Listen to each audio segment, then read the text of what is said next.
నమస్తే. Welcome to it's UTV devotional. నేను మీ నందు. ఇవాళ మనతో పాటు స్టూడియోలో ప్రముఖ ఆధ్యాత్మికవేత్త వేణుశ్యామ గారు ఉన్నారు. మరి అమ్మతో మాట్లాడి మనలో చాలా మందికి ఉన్న డౌట్స్ అన్నీ కూడా క్లియర్ చేసుకుందాం. నమస్తే అమ్మ. నమస్తే. ఎలా ఉన్నారు? బా అమ్మ, చాలామంది అమావాస్య రోజు మాకు పిల్లలు పుట్టారు, అమావాస్య రోజు పిల్లలు పుడితే మంచిదేనా అంటారు. అసలు అమావాస్య రోజు పిల్లలు పుట్టకూడదా? అంటే పుడితే ఏమన్నా అశుభం జరుగుతుంది అనే థాట్లో ఉండే పేరెంట్స్కి మీరేం చెప్తారు? ఏ రోజైనా మంచి రోజే అమ్మా. ఎందుకు అనంటే, ఒకటి పిల్లలు పుట్టడం అంటే ఒక కొత్త సృష్టి మన దగ్గరికి వస్తుంది. అప్పుడు దాన్ని మనం ఎలా ఆహ్వానించాలి? ఎందుకు అంటే, ఇక్కడ ఒక మంచి మంచి తిథి అని అన్నప్పుడు నేను ఒకటే చెప్తా. మాకు షోడశ నిత్యలు అని ఉంటాయి శ్రీ విద్య ఉపాసనలో. షోడశ నిత్యలు అంటే ఏంటంటే, కామేశ్వరి, భగమాలిని, నిత్యక్లిన్న, బేరుండ, వహినివాసిని, మహావజ్రేశ్వరి, శివదూతి, త్వరిత, కులసుందరి, నిత్య, నీలపతాక, విజయ, సర్వమంగళ, జ్వాలామాలిని, చిత్ర, మహానిత్య. ఈ 16 మందిని 16 నిత్యలని కొలుస్తాం. వీళ్ళు ఏంటి అంటే, ఒక్కొక్కళ్ళు ఒక్కొక్క తిథికి దేవతలు. మరి ఒక్కొక్కళ్ళు ఒక్కొక్క తిథికి దేవతలు అయినప్పుడు, అంటే దేవతే స్వరూపమే కదా తిథి అంటే. పాడ్యమి రోజు కామేశ్వరి, విద్య రోజు భగవాన్ని, ఇలా చెప్పుకుంటూ వెళ్తున్నాం.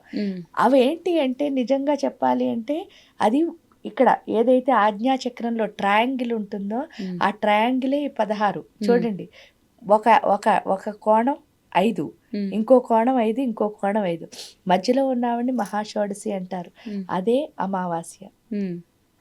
అంటే అమావాస్య రోజున ఏంటి, మొత్తం వీళ్ళందరూ కలిసి ఉన్న స్వరూపం.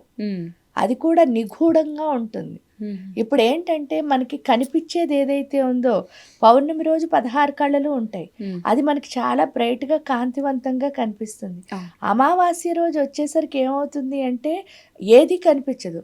కానీ బ్లాక్కి వైట్కి ఉన్న తేడా మీరు చూస్తే, వైట్ ఏంటి అంటే ప్రతిదాన్ని రిజెక్ట్. ఎండ వచ్చింది అనుకోండి, వైట్ ఏం చేస్తుంది? రిజెక్ట్ చేస్తుంది. అంటే మన లోపలికి రానివ్వకుండా ఆపుతుంది. కానీ బ్లాక్ అనేది అబ్జార్బర్. అంటే అన్ని లోపలికి తీసుకునేదే బ్లాక్. అప్పుడు ఆ అమావాస్య రోజు మంచిదా చెడ్డదా అంటే, వాళ్ళు ఎంత గొప్ప వాళ్ళు అవుతారు అన్నది ఒకసారి ఆలోచిస్తే, మనం చెడ్డ ఇప్పుడు ఏంటంటే, తల్లి తండ్రి యొక్క ఎనర్జీ పిల్లల మీద చాలా బాగా పనిచేస్తుంది. ఎందుకంటే వీళ్ళ భయమే వాళ్ళని ఏం చేస్తుంది, ఎంత ఎక్కువ భయపడితే అంత మనం పాడు చేసినట్టే. వాళ్ళని వాళ్ళలా ఎదగనివ్వాలి. అందుకే 5 years వరకే పిల్లలు ఏంట, మనకి పిల్లలు 5th year దాటగానే ఫ్రెండ్స్ కింద ఉండాలి అని అంటారు. ఎందుకంటే ఆ ఫ్రెండ్ కింద ఉంటే ఏమవుతుంది, వాళ్ళ ఆలోచనలు ఏంటో మనకి తెలిసి వాళ్ళని బాగా ఎదగనిస్తాం. లేకపోతే మన ఆలోచనలన్నీ ఎవరి మీద రుద్దేస్తాం? అదే అవుతుంది ఇక్కడ. అందువల్ల ఏంటి అని అంటే, ఆ రోజు పుడితే తప్పు అసలు కాదు. ఎందుకు అంటే, కొత్త సృష్టి ఎప్పుడు వస్తున్నా సరే ఆనందంగా ఆహ్వానించాలి. అది కూడా అది మహాషోడశి తిథి. వాళ్ళు ఎంతో గొప్పగా అవుతారు. కానీ మీరు అవుతారు అనుకుంటే అయిపోతారు అంతే. ఆ రోజు పుట్టకూడదు అని కాదు. ఇప్పుడు సపోజ్ సిజేరియన్ చేయించి పలానా తిథి అని మీరు పుట్టిస్తున్నారు, అది నిజమైన టైమా? కాదు. మరి అంతే. ఇంకా అలాంటప్పుడు అది నిజం కాదు కదా. ఎందుకంటే సహజంగా రాలేదు, సహజంగా వచ్చిందే నిజం. ఓకే. సో ఇప్పుడు టైం ఫిక్స్ చేసింది నిజం కాదు, నువ్వు అనుకుంటున్నావు అంతే.